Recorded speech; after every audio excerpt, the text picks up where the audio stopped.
Welcome back to Bigg Boss season 8. இன்றைக்கி பார்த்தீங்கன்னா முத்து பற்றி தாங்க பேச போகிறோம். தயவு செய்து நம்ம வீடியோவை முழுசாக பாருங்கள், அப்போ தான் உங்களுக்கு என்ன நாங்கள் சொல்ல வரோன்றது புரியுங்க. இதில் பார்த்தீங்கன்னா முத்து வந்து போன இதில் தாங்க அந்த என்னது அந்த மணி டாஸ்கில் வந்து வின் பண்ணிட்டாருங்க. எல்லாருமே அப்ரிசியேஷன் தான் பண்ணோம். அவர் நம்மளுக்கு பிடிக்கல, அதுக்கு அடுத்த அப்பாற்பட்ட விஷயம் அவர் ரொம்ப என்ன சொல்கிறது, ரொம்ப கஷ்டப்பட்டு அந்த டாஸ்க்கை வந்து வின் பண்ணி ஒரு 50,000 வந்து வின் பண்ணிட்டார்.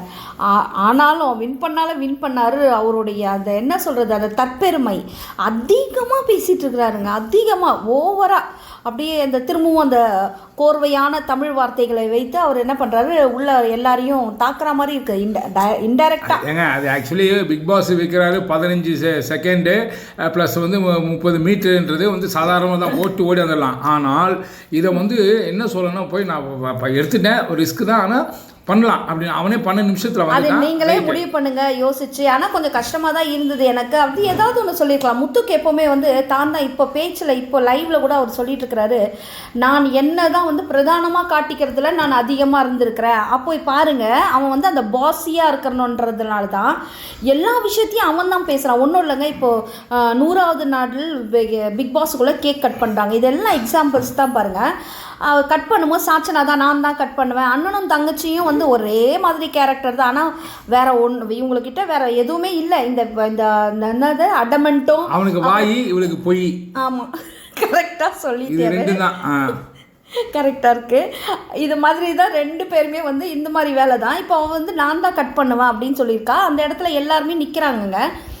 எல்லாருமே வந்து இன்னைக்கு வந்து 100வது நாள் விழா, வேற என்ன வேணாலும் சொல்லியிருக்கலாம். தை-திருநாள் பொங்கல் விழா பற்றி ஏதாவது பேசி கட் பண்ணியிருக்கலாம். ஆனால் இவர் சொல்கிறார், இருங்க வெயிட் பண்ணுங்க கொஞ்ச நேரம் அப்படின்னு சொல்லிட்டு முத்து என்ன பண்ணுறாரு, அந்த இடத்துல டாமினன்ட் பாருங்க. அவர் சொல்கிறாரு, பிக் பாஸ் வாழ்க. என்னங்க இது, வெளியில் இன்னும் கட்சி மீட்டிங்லேயே அங்கே இருக்க அவன் பிக் பாஸ் வாழ்கன்னு சொல்கிறதுக்கு. அப்போது இது அரசியல் இன்ஃப்ளூயன்ஸ் இருந்தால் தான் இது மாதிரி வார்த்தைகள் உள்ளே வரும். ஸோ அப்போ வந்து இவருக்கு வந்து அந்த அரசியலில் இருக்கிற, நம்ம ஏற்கனவே வீடியோவில் போட்டிருக்கோம் இல்லையா, அது மாதிரி இவர் அரசியலில் ஏதோ ஒரு இதுவில் இருக்கிறாரு. அதனால் இப்படியெல்லாம் பேசுகிறாரு. இதை தான் இந்த ஃபாலோ பண்ணுறாங்க. ஏற்கனவே விஜேஎஸும் திட்டுனாரு. முத்து கையில் எடுத்து கப்பை கொடுத்துருவீங்கடா, நீ எல்லாமே அவன் சொல்கிறதாவே இருக்குது. செம்பரி ஆட்டு கூட்டம் மாதிரி ஒன்று சொன்னால் எல்லாமே வந்து ரவுண்ட் வச்சு சுற்றி கிடையாதுங்க. இல்லைன்னாலும் அவன் கேட்கவே மாட்டேங்கிறாங்க. இந்த 8 பேர் இருந்தப்போவாது நம்ம சௌந்தர்யாவோட வாய்ஸ் கேட்டுதுங்க. அந்த பொண்ணோட வாய்ஸ் நல்லா கிளியராக கேட்கவே முடியலங்க. இந்த 21 பேர் 20 பேர் சேர்ந்ததையும் அவ்வளோ ஏதோ கத்துறா, பிக் பாஸ் கிட்ட ஏதோ சொல்கிறா, என்ன சொல்கிறான்னே தெரியல. ஏன்னா எல்லாம் கச்சாமுச்சான்னு கத்திட்டு இருக்குங்க. ஸோ இப்படி தான் அங்கே உள்ளே போயிட்டுருக்குது. இவர் ரன்னிங் போயிட்டு வந்துட்டதே அந்த காசை எடுத்துகிட்டு வந்துட்ட பிறகு மற்றவங்களுக்கு மோட்டிவேஷ்னலாக இவர் சொல்லாமல் வேணாம் பண்ண முடியாது, ரொம்ப ரிஸ்க்கு அப்படின்னு சொல்லி ஒரு பயம் கொடுக்குற மாதிரி தான் இருக்குது. அது மற்றவங்க பயந்துருவாங்கல்ல. ஜாக்லின் இப்போ கேட்குறாங்க என்ன காரணம்னா, ஏன்னா இப்போ வந்தால் மைண்டில் எல்லாம் சொல்லிட்டாருல, அது உள்ளே உட்காருக்காரு. ரவீந்தர் சொல்லிட்டாரு, நீ தாண்டா வந்து டைட்டில் வின்னரு, இவ்வளோ வந்து மக்கள் உனக்கு நிறைய பேர் இருக்காங்க, நானே உள்ளேருந்து சப்போர்ட் பண்ண சொல்லிட்டாரு, நீ தான் கப் அடிக்க போகிறேன்னு. அப்போ அவன் யோசிக்கிறான், 50 லட்சம் ஆச்சா நமக்கு அமௌண்ட்டு, அந்த 50 லட்சத்தில் நம்ம இப்போ 50,000 பிடின்னு வந்தோம். ஆமாம், குறைஞ்சிருமே, மற்றவங்க உள்ளே போனால் குறைஞ்சிருமே, அந்த கால்குலேட் மைண்டில் தான் யாரையும் போகக்கூடாத அளவுக்கு இல்லை டஃப்ன்றான். அதான் சொன்னேன், பிக் பாஸ் இந்த டாஸ்க் வைக்கிறாருன்னா அதுக்கு முன்னாடி நிறைய ப்ராக்டிஸ் பண்ணியாச்சு. இதை பண்ணிட்டு தான் வைக்கிறாங்கன்றது எல்லாருக்குமே தெரியும். இது ஈஸியாக பண்ணக்கூடியது தான். இருந்தாலும் நீங்கள் ட்ரை பண்ணுங்க கூட சொல்லலை. அதே பாருங்கள், ஜெஃப்ரி வந்தான், அவன் எவ்வளோ ஸ்போர்ட்ஸ் மேன் காமிக்கிறான், இதெல்லாம் பண்ணலாம், அவனுக்கு வேண்டிய இதுக்கு முடியும், சாத்தியம் அப்படின்றான். அப்போ இதை வந்து ஏற்றுக்கணும்ல. இதில் வந்து ஜாக்லினும் சௌந்தர்யா உட்காந்து பேசுகிறாங்க. அப்போ சௌந்தர்யா வந்து ஒரு ஃப்ரெண்டாக நான் உனக்கு சொல்கிறேன் ஜாக்லின், நீ வந்து கொஞ்சம் யோசிச்சுக்க, ஒரு வேளை நீ ட்ரை வேணால் பண்ணிப்பாரு, பாதி தூரத்தில் ஓடிட்டு தான் திரும்பி வந்துரு, முடியலன்னா உடனே திரும்பி வந்துரு அப்படின்ற மாதிரி அவங்க ஐடியா கொடுக்குறாங்க. ஆனாலும் நீ யோசிச்சுக்க, மணி முக்கியம்தான், ஆனால் அந்த ஃபைனல் ஸ்டேஜில் அந்த ஃபினாலே அந்த 5 பேரில் நம்ம நிற்கணும்ல, அதை யோசிச்சுக்க அப்படின்ற மாதிரி ஒரு நல்ல ஒரு விஷயத்தை தான் இவங்க சொல்கிறாங்க. இவங்க சொல்கிறது வந்து ரெண்டு விஷயமாகவும் சொல்கிறாங்க. ஒன்று, உனக்கு வில் பவர் இருக்குது, வில்லிங் இருக்குது அப்படின்னா நீ போ, அதுக்கப்புறம் உன்னோட விருப்பம். ஆனால் ஃப்ரெண்டாக நான் சொல்கிறேன்னா, மணி வந்து அடுத்தது, பட்டு கதவை சாத்திட்டாங்கன்னா நீ அப்படியே வெளியில் போயிடணும்ல, அது ரொம்ப கஷ்டமாக இருக்கும்ல. அதை நினச்சி பாருங்களேன், கொஞ்சம் உள்ளே இன்ட்ராக்ட் பண்ண முடியாது, எதுவுமே பண்ண முடியாது. அதை யோசித்து அவங்க சொல்கிறாங்க. அடுத்தது பார்த்திங்கன்னா ரயானும் அதே தான் வந்து சொல்கிறாரு. ஸோ இந்த 3 பேருக்குள்ளே அந்த ஃப்ரெண்ட்ஷிப் பாண்டிங்கை இந்த இடத்துல, அதாவது ஸ்போர்ட்டிவாக இருக்கிற நேரத்தில் ஒரு மாதிரி இருக்காங்க, இப்போ கஷ்டப்படுற நேரத்தில் எல்லாருமே 3 பேரும் ஒன்றா இருக்கிறது ஓரளவுக்கு மனசுக்கு கொஞ்சம் ஆறுதலாக இருக்குது. ஒருத்தருக்கு ஒருத்தர் அவங்க ஆறுதல் படுத்திக்கிறாங்க. இதில் பார்த்தீங்கன்னா பவித்ரா ஒரு பக்கம் இருந்து இவங்களை பார்த்து பொறுமிக்கிட்டு இருக்கிறா. அவள் என்ன பண்ண போகிறான்றது தெரியல.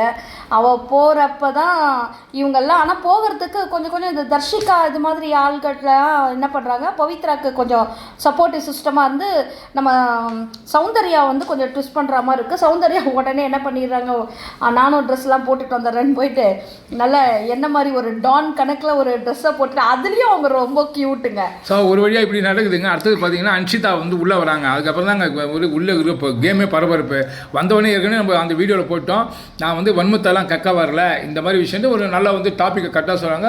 இவ்வளோ வந்து ரொம்ப பிடிச்ச கேரக்டர், ரொம்ப ஜென்யூன் அப்படின்னு சொல்லி நம்ம சௌந்தர்யா போய் கட்டி பிடிப்பாங்க. அதில் பார்த்தீங்கன்னா சுனிதா வந்து என்ன சொன்னால், ஏற்கனவே பேசும்போது இவ ஜென்யூனிட்டியே இல்லைன்னு சொல்லிச்சு.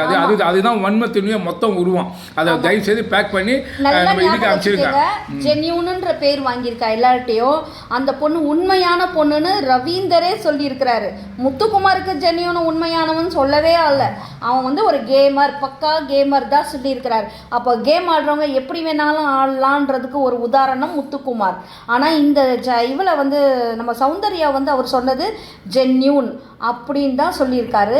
மற்றவங்க எல்லாருமே ஒவ்வொருத்தரும் சொல்லும் போது ஜென்யூன் ரொம்ப உண்மையான பொண்ணு அப்படின்னாங்க. இப்போ இந்த இடத்துல அன்ஷிதா சொல்லும்போது முத்துக்குமார் உனக்கும் பிஆர் இருக்கிறாங்க, உனக்கும் வந்து உள்ளவே பிஆர் இருக்கிறாங்கன்னு சொல்லலைங்க. நல்லா கவனிச்சுக்கோங்க, மறந்துடாதீங்க. சௌந்தர்யாவுக்கு வெளியில் பிஆர் இருக்குதுன்னு நீங்கள் எல்லாம் சொல்கிறீங்கல்ல, இருக்கிறாங்க தான்.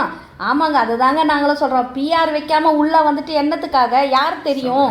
அதனால் அவங்களோட டீட்டெயில்ஸ்லாம் வெளியில் அப்பப்போ அந்தந்த வீடியோஸ் வந்தால் தானே அங்கே மக்கள் பார்ப்பாங்க. ஓ இந்த பொண்ணு யாருன்னு இப்போ நமக்கே தெரியாதுல்ல சௌந்தர்யா.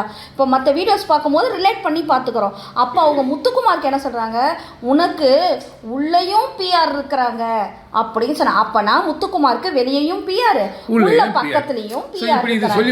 இதை சொல்லி முடிச்சுட்டு அன்ஷிதா வந்து ஆஸ் யூஷுவல் அவங்க ஃப்ரெண்ட்ஸோடலாம் வந்து ஜாலியாக விளையாட போயிடுவாங்க. ஆனால் இதில் பார்த்தீங்கன்னா அந்த ரவி ஃபேட்மேன் வந்து உள்ளே வந்து ஒரு மாதிரி ஆகிடுவார். இல்லை இவங்க வந்து இப்படி பேசியிருக்கிறாங்கன்னு முத்துவாலையும் தாங்க முடியல. ஏன்னா முத்துக்கு உள்ள பயம் வந்துச்சு பாருங்க. அவனுடைய கேவலமான ஒரு புத்தி பாருங்க.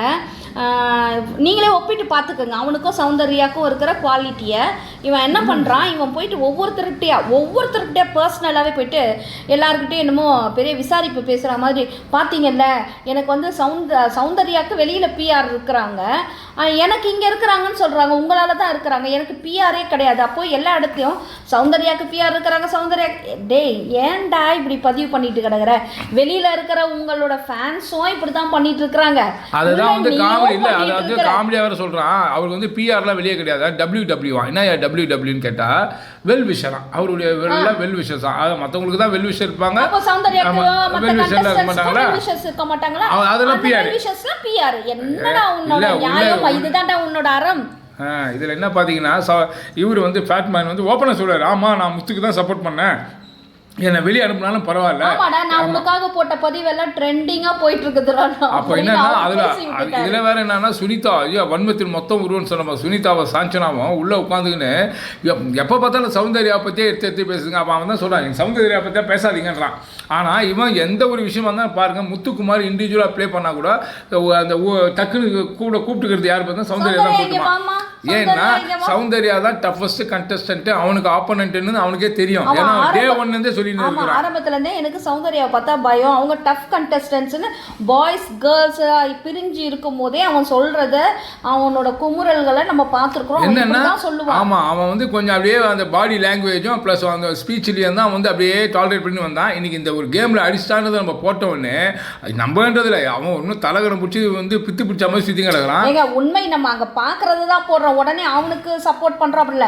எல்லா கண்டஸ்டன்ஸும் ஒரே மாதிரி, எங்களுக்கு பிடிச்சவங்க சௌந்தர்யா. ரவீந்தர் வந்து உள்ள உட்காந்து பேசும்போது இதான் பேசுறேன், என்ன வெளியே அனுப்பினா கூட நான் வெளியே போட்டுருவேன், நீ வா. இப்போ இனிமேல் நான் உடனே முத்துக்குமார் சொல்கிறேன், ஐயோ அண்ணே இதை பற்றி பேசாதீங்கன்னே, எல்லாம் வெளியே பார்த்து வெண்ணெய் தடவிக்கலானே, பண்ணு சாப்பிடலான்னு இப்படி தான் பேசிட்டு இருக்கிறாங்க. ஏன்னா அவனுக்கு உள்ளுக்குள்ள பயம் வந்துச்சு. எல்லாம் மக்கள் பார்த்துப்பாங்க, எல்லாம் மக்கள் தான் பார்க்க போகிறாங்க, மக்கள் தான் ஓட்டு போட போகிறாங்க, அதெல்லாம் எங்களுக்கு தெரியும். ஆனால் நீ தோத்துட்ட, மனதளவுலையும் சரி, நீ அங்கே உள்ளே இருக்கிறது தோத்துட்ட. இப்போ நீ உனக்கு போகிறது உன்னுடைய பிஆர் டீம் தான் போகிறாங்கிறது நாங்கள் ஆணித்தனமாக எவிடன்ஸோட எங்களால் ப்ரூவ் பண்ண முடியும். நீ இப்படி கஷ்டப்படுற மாதிரி பேசி வேணா அனுதாப ஓட்டுகள் வேணா கிடைக்கலாம். ஆனால் நீங்கள் வந்து நல்லாவே உங்களோட ப்ளே நல்லா இல்லை, நீங்கள் கேம் உள்ளே வந்து உங்களோட கேமோட அந்த லாயலாக அந்த நேர்மையான முறையில் எதுவுமே இல்லைங்க. இதுதான் சொல்ல வரேங்க. எதுக்காகன்னா அவன் உள்ளே உட்காந்து ஒவ்வொருத்தரும் வெளியே போயிட்டு பார்த்துட்டு வந்தவங்களை எல்லாரையும் இவன் கன்வின்ஸ் பண்ணி மேனிபுலேட் பண்ணிட்டு இருக்கிறான். ஸோ இவனுக்கு இதுதான் தெரியும், பேச்சு திறமை தான். ஆமாம், அதே போல் அந்த 6 பேர் கொண்ட குழு வந்து திரும்பவும் ஒன்று சேர்ந்துட்டாங்க. இதில் அன்ஷிதாவும் தர்ஷிகாவும் ரொம்ப ஃப்ரெண்ட்ஸு. ஆனால் வந்து இப்போ அன்ஷிதா வந்து இவன் அந்த பையன் அர்ணவோட இப்போ வந்து ரொம்ப கிளாஷ் ஆகிட்டதுனால விஷாலோட ஜாயின் பண்ணதுனால இப்போ விஷாலுக்கும் பாருங்கள் எவ்வளோ குழப்பமான இருக்குது பாருங்கள். விஷாலுக்கும் தர்ஷிகாவுக்கும் உள்ள அந்த லவ் கண்டென்ட்லாம் கொடுத்தாங்கல்ல, அந்த ஃப்ரெண்ட்ஷிப் கேமை ஒரு இது பண்ணிட்டு உடச்சி விட்டதுனால இப்போ தர்ஷிகாவுக்கு அன்ஷிதா மேலே ரொம்ப கோவம். இப்போ சௌந்தர்யாவை ரொம்ப அப்போ சப்போர்ட் பண்ணுறதுனால இவன் வந்து முத்துக்குமார் இப்போ சப்போர்ட் பண்ணுறதுக்காக இது பண்ணாங்க. அந்த இடத்துல ஃப்ரெண்ட்ஷிப்பையே என்ன பண்ணிடுறாங்க அவங்கெல்லாம் விட்டுடுறாங்க. இது ஃப்ரெண்ட்ஷிப்பா? இப்படிப்பட்டவங்க எந்த விதத்துலையும் வெளியில் போயிட்டோம் இன்டர்வியூவில் அந்த விஷாலை பற்றி தப்பாக இவங்க பேசிட்டு உள்ளே வந்து நான் அப்படி பேசலை, நான் இப்படி பேசலைன்னு இவங்க ஒரு கேம் விளையாடுறாங்க. தர்ஷிகா எல்லாமே அக்லி கேம் தாங்க விளையாடுறாங்க. ஒரு சிலர் தான் உண்மையாக விளையாடுறாங்க. அது யாருன்னு உங்களுக்கு தெரியும், நீங்கள் பார்த்து அவங்களுக்கு வந்து ஓட்டு போடுங்க, அவ்வளோதான் சொல்ல முடியும். ஆக மொத்தம் இன்றைக்கி ஃபுல்லாக இதுதாங்க.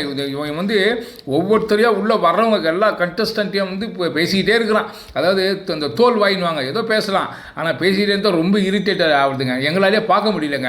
அங்கே போய் கக்கி நிற்கிறாங்க. அங்கங்கே போயிட்டு நான் வந்து பிஆர்லாம் வச்சுக்கல, எனக்கு வந்து சப்போர்ட் பண்ணுவேன். பிஆர் எப்படி சொல்லுவீங்க அண்ணே, நீங்கள் எனக்கு சப்போர்ட் பண்ணாதீங்கண்ணே, அவன் நீ எனக்கு பண்ணாதீங்க. ஏன்னா இப்போ வந்து அன்ஷிதா வந்து ஒரு குண்டு தூக்கி போட்டாங்க இல்லையா, பிள்ளைக்கு வந்து அன்ஷிதா வந்து பேசினாங்க இல்லையா, அப்போ அந்த பிள்ளைக்கு வந்து வெளியில வந்து சப்போர்ட் இருக்குதுன்னு தானே அர்த்தம்.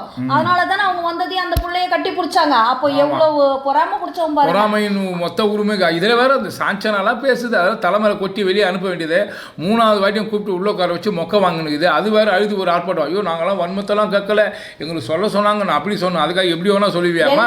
இப்போ வந்து இவர் ரவீந்தர் இவங்கெல்லாம் அந்த சாச்சனா மாதிரி ஆட்கள்லாம் என்ன பண்ணிட்டாங்க, சுனிதாவும் இதில் இவங்கெல்லாம் என்ன பண்ணுறாங்க, பிக் பாஸ் மேலேயே பழைய திருப்பி போடுறாங்க. அதாவது நீங்கள் இப்படிலாம் எங்களை சொல்லி அனுப்பல, எங்களை காம்படிஷனுக்கு தான் உள்ளே அனுப்புனீங்க, பார்த்தாக்கா எங்களை வச்சுட்டே நீங்கள் இது மாதிரி பண்ணுறீங்கன்ற மாதிரி. ஓரளவுக்கு புத்திசாலியாக இருக்கணுங்க. வெளியில் போய் பார்த்தாங்கல்லங்க இந்த 8 பேரும், பார்த்துட்டு தானே உள்ளே வந்தாங்க. அப்போது சப்போர்ட் பண்ண 2 பேருக்கு நல்லா இருக்கு, அது நீ தெரிஞ்சுக்கினு நீ ஒரு மூடிக்கின்னு வந்த வேலையை பார்க்கணும். சப்போர்ட் பண்ண வேணாம். நீ வந்து என்ன ஒரு கண்டஸ்டன்ஸாக வந்திருக்கியா, அந்த வேலையை மட்டும் பார்த்துருந்தாலே போதுமே.